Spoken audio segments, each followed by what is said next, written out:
G3 Google Play Edition. I call them GPs. GP. This is Ask the Buffalo. Let's start asking the Buffalo.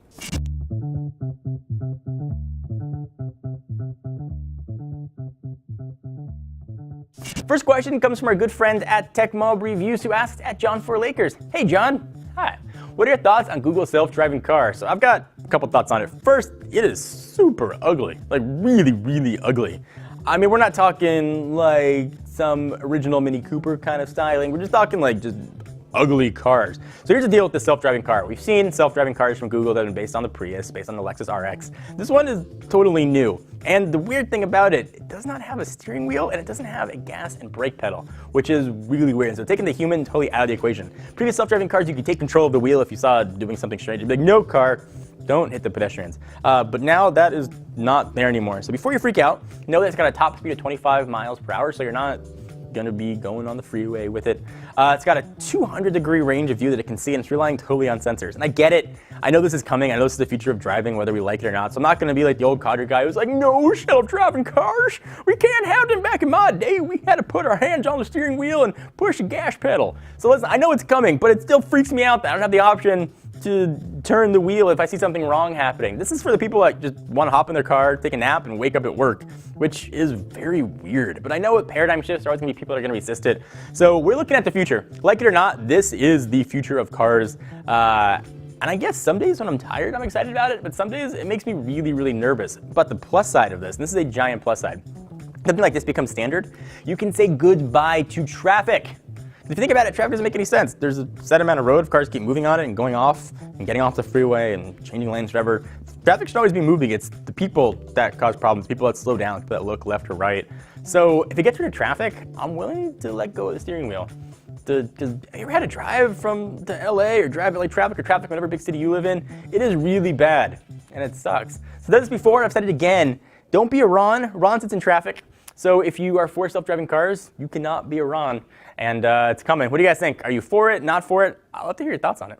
Let's talk about a subject that's been around for quite a while, the folks at Blackberry. This comes from Twitter, at Miyakel94 asks, at John4Lakers, what do you think the future for Blackberry is? And listen, Blackberry fans are gonna jump down my throat for this, and I'm sorry for saying it, but I gotta be honest. I think the future for Blackberry is gonna be two parts. I think they're going to spin off BBM to its own company, which certainly makes a lot of sense for them. There's a lot of value behind messaging programs. I think BBM is actually really, really good, but the hardware side of it is sucking money out of that company.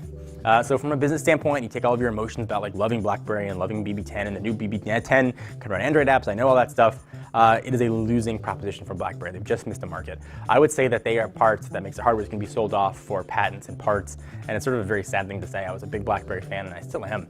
But I would say the only thing we're going to have left is going to just be BBM, and that's sort of where the BlackBerry name is going to live on. I know it's going to make you guys mad, but I'd love to hear your thoughts on it. Leave the comments down below. Let's talk a little bit about the Surface. This comes from at MSLeaks, who asks, at John4Lakers, hey John, do you think I should upgrade my Surface Pro 256 gigabytes to the new Surface Pro 3 i7? I use it for Avid and Visual Studio as the bees. So first, if you're using the Surface Pro 2 for that, and you don't have to really use a dedicated video card, I would absolutely, without a shadow of a doubt, upgrade the Surface Pro 3. Usually I recommend sort of skipping each upgrade. Imagine go every other one. So original Surface Pro 3 would be the way to go. There's such a big difference between the 2 and the 3. It's like night and day. You'll see in our review of the Surface Pro 3. It's a pretty incredible device, and I think it's the best that Windows 8 has to offer. So I would wholeheartedly say upgrade, although you might want to skip the i7 version and go for the i5. It seems to be a nice middle ground. You're not going to get that much performance difference, at least in my opinion. But yes, absolutely it makes sense to do the upgrade. Stop the questions for just 1 second. You guys have got to know me over the years. There's a lot of things I like. I enjoy candy. I enjoy long walks on the beach, and there are things I don't enjoy. And if you look at my face, you can probably guess what one of them is. I really, really don't like shaving. It's a pain. You go to the store, you shell out a ton of money, you get like razors that barely last, makes your face hurt and red, and just don't enjoy it. But there might be an answer to that razor woe, and it is Harry's. So what Harry's is gonna do, it's kind of a new take on getting razors. First, they're shipped to your door, so you don't have to worry about leaving the house, which sometimes I like. You can do it in your robe. You can't go to the store in your robe. People are gonna look at you crazy eyes like this. So it's got the look and feel of a really quality product. That's because it is a quality product. So Harry's is brand new. It's less than 1 year old, and it's already disrupting the shaving industry, offering a better shaving experience at better value than the giant behemoths like Schick and Gillette. The company makes amazing German engineered blades, and they care so much about the quality of the shave, they just purchased the 93-year-old German factory that freaking makes them.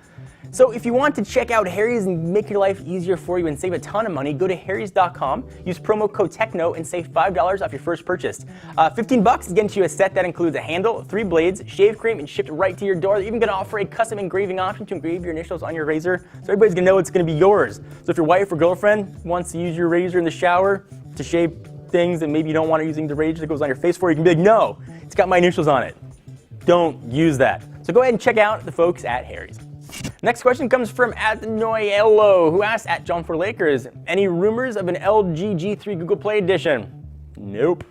No rumors, and it sucks. I love GP devices, but software is so ensconced in the G3 that I don't think we're ever gonna see it. If you want a GPE device, you're gonna be stuck, and I say stuck like it's a bad situation, with either a Galaxy S5 or an HTC One M8. Both have good options, but I would not hold your breath at all for a G3. What you might hold your breath for, though, is an Nexus 6, perhaps based on the LG G3, which should be a pretty sweet phone, but I do not think we're going to see any GPE edition, so sorry for that.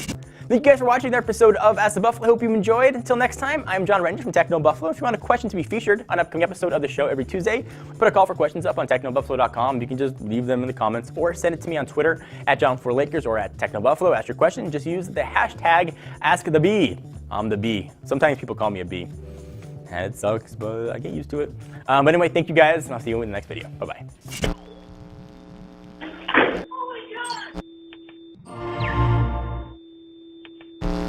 Thank you guys for watching. If you haven't yet, please subscribe. You'll be the first one to know whenever we upload new content. We've got new stuff coming every single day. We want to make sure you see what's new in the world of consumer electronics.